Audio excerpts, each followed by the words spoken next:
Subscribe to our channel and press the bell icon to never miss any update from Rouse IAS Study Circle. Join the only official Telegram channel of Rouse IAS Study Circle to get the relevant materials and important updates. Hello and welcome to the Daily News Simplified, the what, why, and how of the newspaper analysis from the perspective of civil services examination. So today we are going to take up the Hindu Daily edition dated 24th December 2021. The topics to be discussed have been displayed on your screen and the timestamping of the same has been provided in the description box below. So moving on to our first article that has appeared on page number 6. The topic is in relation to the public health data architecture for India, and that is why it reads that the public health data architecture in India is needed. Now this topic has appeared in the context of the National Family Health Survey. Now you yourself imagine that whenever we talk about the requirement of the public health and upgrading our health infrastructure in India, the first and the foremost thing which is required for it is the health data. And recently you must be aware about the reports, the findings which were given by the National Family Health Survey Round 5 regarding the malnutrition status, fertility rate, contraceptive ratios, etc. So in this very context, this topic has appeared. Because this topic on one hand finds the importance of the National Family Health Survey in a country like ours, where a large volume of data exists and we require a huge base of reliable health data. And on the other hand, this topic also focuses on certain shortcomings which are there in the public health architecture of India.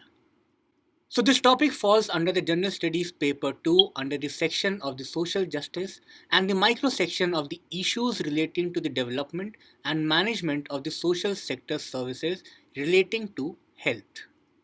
Now under this topic we will discuss about the basics of the National Family Health Survey, some factual informations. Then we will analyze the issues which exist in the India's public health data architecture. In line with this, then we will come to the way ahead that what steps should be taken in order to build up the public health data architecture in India. And in this very line, we will also discuss the key components of the Ayushman Bharat Digital Health Mission, and we'll discuss that how this particular scheme is related to this theme of this particular article. Now we'll first learn certain basics related to the National Family Health Survey.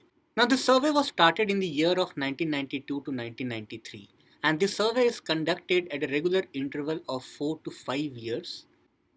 And this particular survey gives us the information related to mortality, fertility, contraceptive usage and various information related to the new and emerging lifestyle diseases, for example hypertension. And this particular survey in recent years have gained a huge significance because of the versatile range of the data which it provides for the policymakers.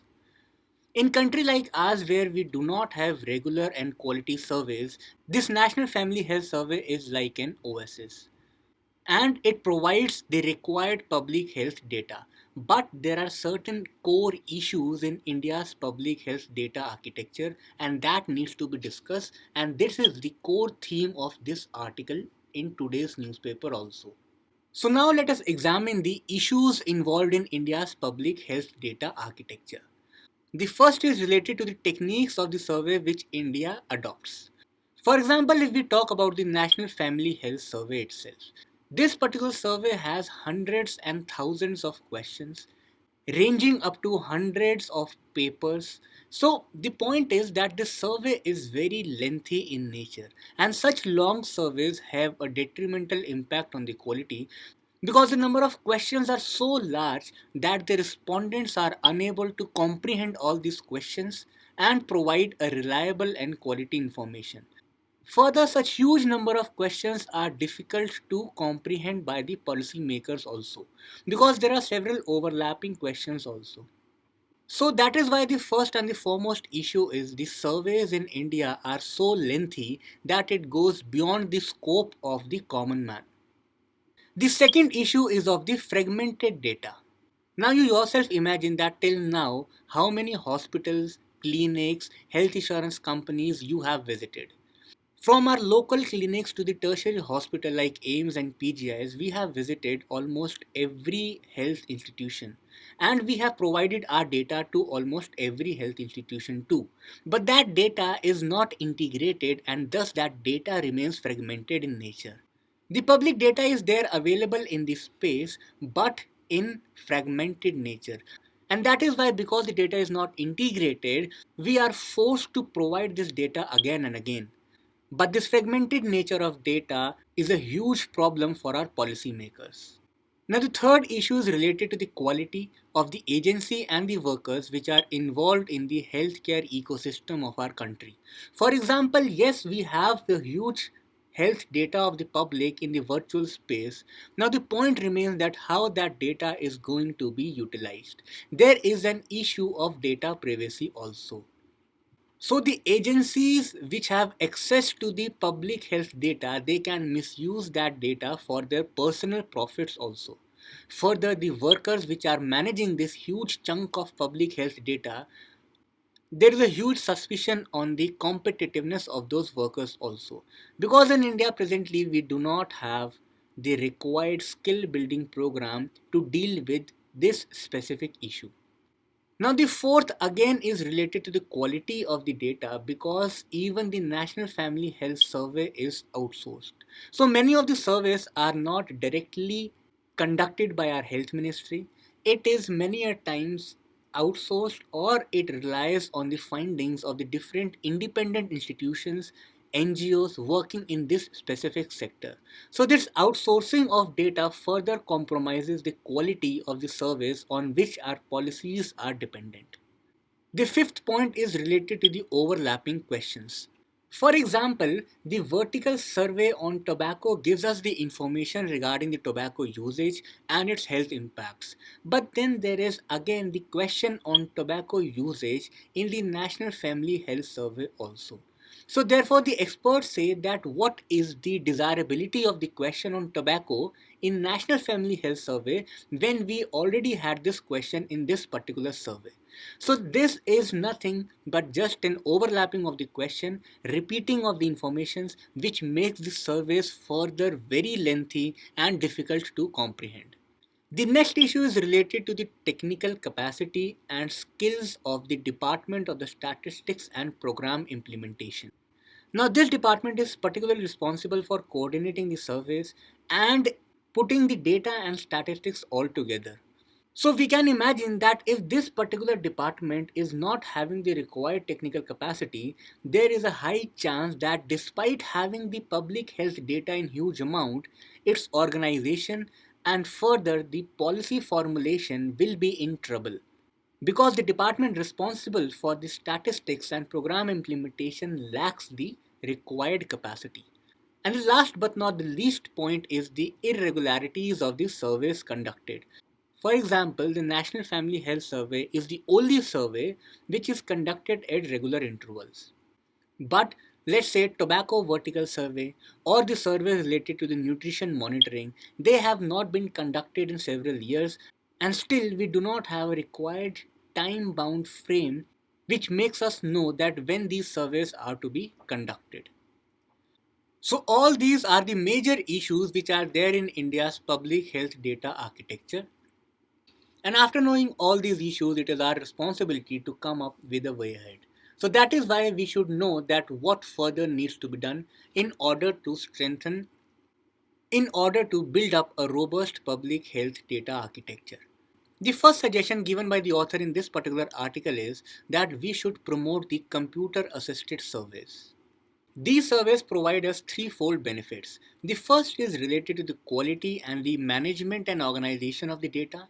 Second, the speed of these surveys is very fast and that is why it reduces the time and in turn it reduces the cost also. So that is why the computer assisted surveys should be promoted.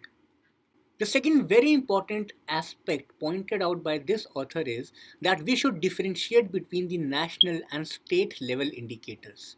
Now you need to understand this very point. The author says that it is not required that every indicator related to the health is to be measured by the central government. There are certain indicators which are of national importance and there are certain indicators which are of state importance. So that is why we need to differentiate between the national and state level indicators. For example, indicators related to the fertility levels are of national importance because that is on whose basis the national population policies can be made. And the indicators which are highly specific to certain states, the states themselves should come forward and make the policies to conduct the surveys for those specific indicators. So that is how we should divide the responsibilities between the central government and the state governments in order to conduct these surveys as well. And again, if there are certain indicators which are not included in national as well as state level, for those specific, region specific, gender specific, or socio cultural specific indicators, those indicators should be taken into account by the academic and research institutions. So now these 3 points become very important because here the author is talking about the multi stakeholder approach in conducting the surveys as well. The next important point is that once you have gathered the data out of all the national surveys, state surveys, and the surveys conducted by the academic and research institutions, all that data should be put in a public domain. Now, this gives us a twin benefit. First, because the data will be in public domain, hence it will be under the scrutiny of the public, civil society organizations and various doctor associations. So this will in turn will lead to multi-stakeholder approach in planning phase. And second thing is that because it will be under the scrutiny of the public can ensure the accountability of the state or the national government that despite having such data, what are the plans and policies which are to be made by the government. What has government done in last 5 years related to particular indicator, let's say fertility, or let's say the spreading of AIDS, or we have the latest example of COVID. So that is why the data should be there in the public domain. And the last important thing is that once the data is in public domain, another challenge emerges which is related to the data security and privacy. And therefore, the policies and programs should be made in order to ensure the data security so that we do not compromise on the private health related data of our citizens. And in this very regard, now we should move on to the National Digital Health Mission. Now, the National Digital Health Mission is also known as Ayushman Bharat Digital Health Mission, and this particular mission aims to provide the digital health solutions by connecting the patients, citizens, doctors, labs, and healthcare institutions. So, in a way, it aims to digitalize the whole healthcare ecosystem by connecting all the stakeholders of this particular ecosystem. And the first important component of this particular mission is that it will give us the unique ID for all the citizens. The second important thing is that it aims to create the healthcare professional registry. Now, it will be a repository of the doctors and other healthcare professionals, including the nurses also. The next important component is related to the healthcare facility registry. Now, it aims to create a repository, a database of all the healthcare facilities, including the hospitals as well as laboratories across the India on a single digital platform. Now, let's say I am new to the city of Trivandrum and there I have to find the hospital nearby me. So, for that, a digital healthcare facility will be there to guide my way towards that hospital. So in a way, it will ease the access for the patients towards the healthcare facilities. And the last and the important point is the National Digital Health Mission Sandbox.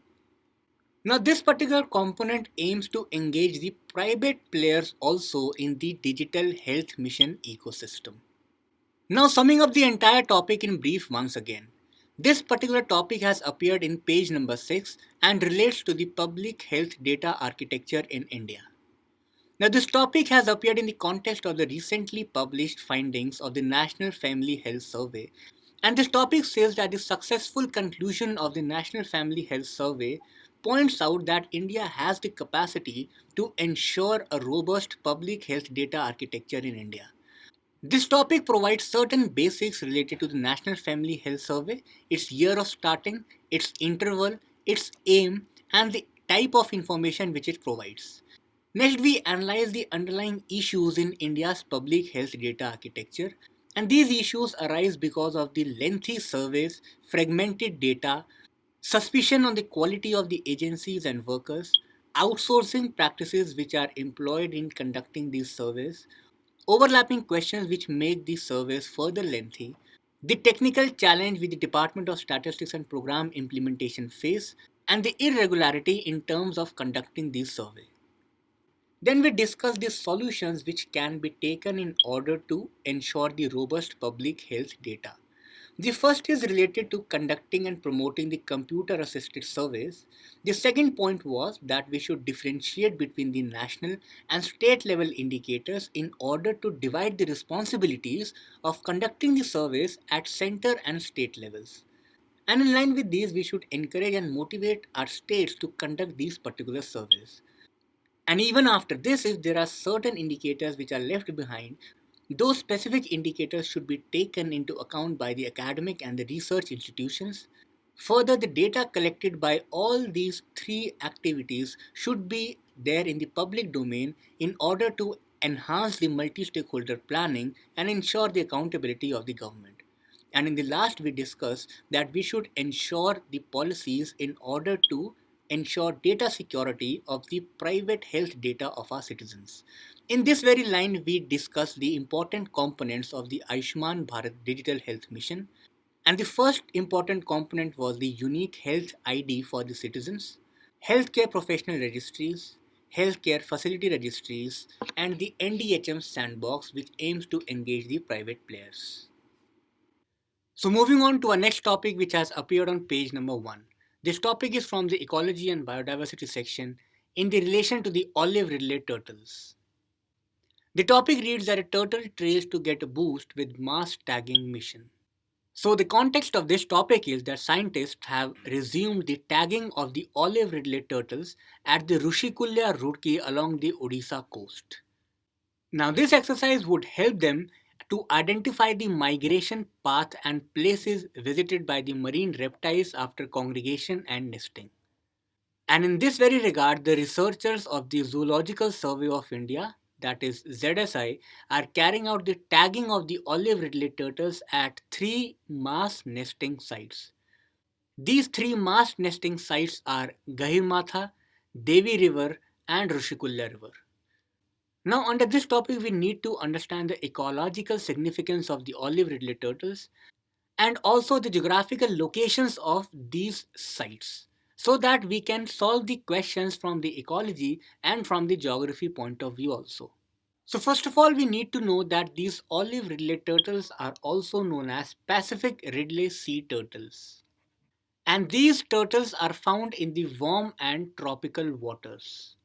Now below, these two maps show the distribution of the olive ridley turtles in India as well as world. Now this is the global distribution of the turtles and this is the distribution of the turtles in India. Now if you closely observe this global distribution, you will come to know that most of the sites are within the tropical areas. And this is because these turtles we discussed that are mainly found in the warm waters. So that is why these turtles are found in the waters of the Caribbean and the coast of the Latin America, then the coast of the West Africa and the East Africa. Also, it is found in the Red Sea area and the coast of the Arabian Peninsula and in the Indian coasts also. Further, these turtles are spread over Southeast Asia. As far as the ocean boundaries are concerned, these turtles are found across the warm waters of Pacific, Atlantic, as well as the Indian Ocean. Now this map is of paramount significance for UPSC exam because this map shows the exact location of the Odisha coast whereby these turtles are found. Now this one is the zoomed in version of the Odisha coast and here you can see three important locations, that is the Gahirmatha beach, the Devi mouth which is the mouth of the Devi river and the Rushikulya. Now along the Odisha coast, these are the three major mass nesting beaches and the other which are shown in the stars are the sporadic nesting beaches. Now the other important rivers in this region are particularly Dhamra, Mahanadi, Paradeep, Brahmani, Baitarni and Subarnarekha. Now for the location based questions in prelims, you need to memorize the north-south order of these rivers in this particular area. Another important key fact regarding these olive ridley turtles is that they are best known for their behavior of synchronized nesting. And this practice of synchronized nesting is termed as aribadas. This term is very important from the prelims examination point of view because there might be a question that the term aribadas in news recently is associated with which of the following options. Now coming back to the olive-ridled turtles, as we have already discussed that three major river mouths exist for their mass nesting, that is Dhamra, Devi and Rushikulya. And near Dhamra we have the Gahirmatha beach. The Gahirmatha beach in the Kendrapara district of Odisha is acclaimed as the world's largest nesting grounds of these turtles, and it extends from the Dhamra river mouth in the north to the Brahmani river mouth in the south. Now if you closely observe, this one is the Brahmani river and this is the Dhamra river. So this particular area is the Gahirmatha region. Further, the ecological significance of this very region is also known by the fact that this wetland is represented by three protected areas. The first one is the Bhitarkanika National Park, the second is the Bhitarkanika Wildlife Sanctuary, and the third is the Gahirmatha Marine Sanctuary. Further, if we come to the conservation status of these turtles, according to IUCN, they are classified as the vulnerable category as per the IUCN Red List of Threatened Species. Further, this species is also listed in the Appendix 1 of the CITES and Schedule 1 of the Wildlife Protection Act 1972, which in turn gives this species the highest level of protection in India. So this topic is particularly relevant from the prelims examination point of view in the ecology section as well as the map-based location-specific questions. Under this topic, we came across a technical term that is aribadas, which is the synchronized nesting practice of the olive ridley turtles. And these turtles are found in the tropical regions of the world. And as far as India is concerned, they are mainly found in the Odisha coast with three major nesting grounds, that is Gahirmatha, Devi Mouth and the Rushikulya Mouth. This species comes under the vulnerable category of the IUCN status and Appendix 1 of the CITES. Further, this species comes under Schedule 1 of the Wildlife Protection Act 1972 as far as India is concerned.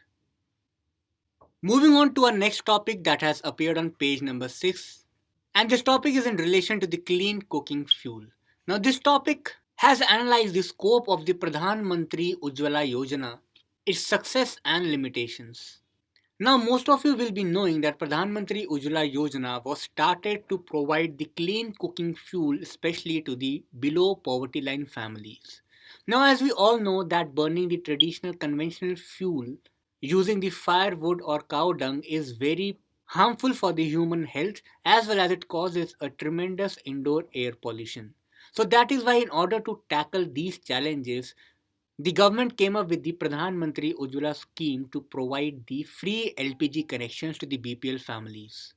So in today's session, we will discuss the major dimensions associated with the Pradhan Mantri Ujjwala Yojana. This topic falls under the General Studies paper 2 in the section of the social justice and micro section of the government policies, interventions for the development in various sectors and issues arising out of their design and implementation. Now, Pradhan Mantri Ujjwala Yojana was started with the following objectives.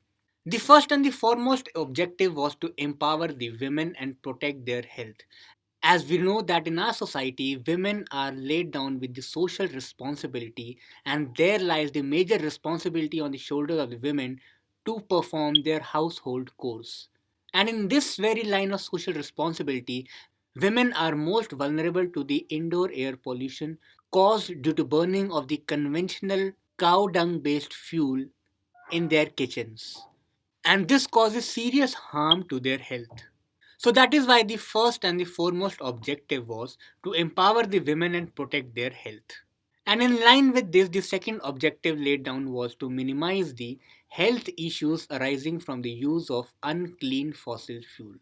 And how this has to be done? This has to be done by the third clear objective, which was to control the indoor pollution from the use of fossil fuels, which causes respiratory issues.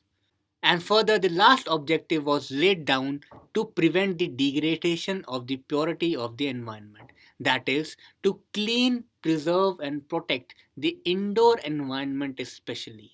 And therefore, all these four objectives become the virtuous cycle. So, if you are asked to analyze the benefits of this scheme, you just have to memorize this mind map. There are four major benefits of this scheme. The first one is the 5 crore connections to the families of the BPL. Now, you must have heard about the multidimensional poverty index, which says that poverty is not only measured on the basis of economy, rather, it is a socio-economic concept. And this is based on multiple parameters, for example, electricity, cooking, food, hunger, health, education, etc. So this means that this particular scheme is focusing on the multiple indicators which are responsible for the multidimensional poverty.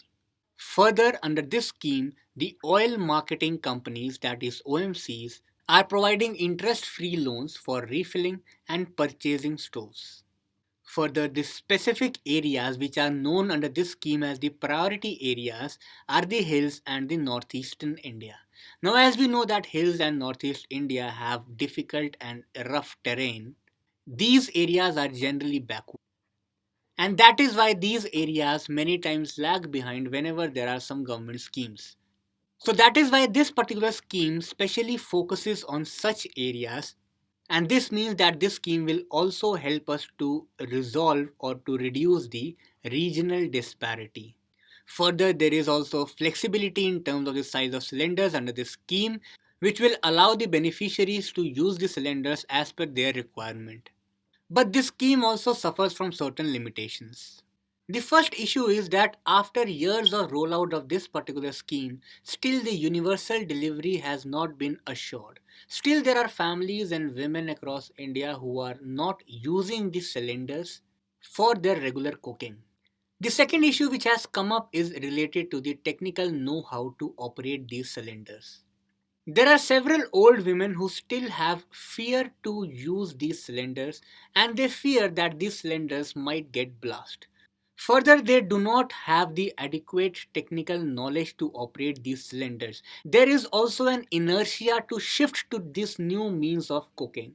So the point is that we have not been able to tackle the behavior of these women, which is very important for any social change. The third issue is related to the refilling of these cylinders. Now, there are three major obstacles in the refilling. The first is the high cost. We all know that presently the cylinder costs around 950 rupees. Now, this is a very huge cost when we talk about the below poverty line families. So this high cost hinders the regular refilling of the LPG cylinders, and this is one of the major reasons that despite having the LPG connections, women still are based on the conventional fuel, that is based on the firewood or cow dung. The second issue related to the refilling is of corruption and hoarding. Now, several ground experiences show us that there have been multiple instances of hoarding of these LPG cylinders, especially in the far flung and remote areas, because their people are not generally aware about their rights, the educational level is not such, the civil society is very weak, and that is why the cylinder suppliers are involved in corrupt practices like hoarding, which in turn hinders the refilling of these cylinders. The third important challenge is the high transportation cost in the rough terrains. As we have discussed that in the hill areas and the border areas, because the terrains are very rough, the transportation cost increases. And when the transportation cost is increased, the burden of this is shifted to the end consumer, which in this particular scheme are the below poverty line families. So it is very obvious that if the expenditure will increase, these families will shift and resort back to the conventional fuel which are freely available. And because of these very factors, there is a very low consumption of these cylinders. The average shows that most of the BPL families, despite having the LPG connections, consume only 3 cylinders per year. And the last challenge is that we still know that in rural areas there is still a culture of joint family. Now, suppose in a family there are around 30 to 40 people and they are dining at the same time, then a large quantity of food is to be cooked. But these cylinders are because associated with the gas stoves. These gas stoves do not provide enough flexibility to cook the food in large quantity for 30 to 40 people at the same time. So that is why we need to focus on all these challenges, and that is why the experts suggest that just providing the free connection to the BPL families of the LPG cylinders is not enough. The government should focus on the on ground delivery of these cylinders and especially the refilling activities. Because until and unless this regular refilling is not done, this scheme will not achieve its desired objectives of health, economy, and social change at the same time. Now, summing up the entire topic in brief once again. This topic has appeared on the page number 6 in relation to the clean cooking fuel, and this article has critically analyzed the performance of the Pradhan Mantri Ujjwala Yojana, which aimed at providing the free LPG connections to the BPL families. Under this section, we discuss three broader dimensions, that is, objectives, benefits, and limitations. Under the objectives, we discussed that how this particular scheme has aimed to empower the women, reduce the health issues, control the indoor air pollution, and purify the overall environment. Then we discussed the benefits of the scheme, which has come in terms of 5 crore connection to the BPL families, interest free loans by the oil marketing companies for refilling and purchasing the stoves, giving priority to the rough terrain areas like hill states and especially the northeastern states, and providing the flexibility which is to be enjoyed by the end consumer in terms of its usage and size of cylinders. Despite all these intended benefits, then we analyze that what are the major challenges associated with this scheme, which comes in a way that still the universal delivery is not fulfilled. There is a technological gap, especially among the old women, regarding the usage of these cylinders. Further, we also discussed that how the high cost, corruption, and hoarding have been hindering the refilling of these cylinders, which has led to the lower consumption of these cylinders in the rural remote areas. Further, because of the social setup of the rural families, these LPG cylinders are not being able to cook the food in large quantity for around 30 to 40 people at same time. And that is why we concluded that presently the government must focus on the refilling activities of these cylinders. Just providing the free LPG connections will not work much in country like ours. Our next topic has appeared on page number 7 in the data points section. Now this topic talks about that why is the Indian rupee weakening. The context of this topic is that due to COVID pandemic and due to its negative effect on the market, the Indian rupee is depreciating. Now from the examination point of view, we need to understand the concept of the rupee depreciation, the factors responsible for the rupee depreciation and its impact on the overall Indian economy.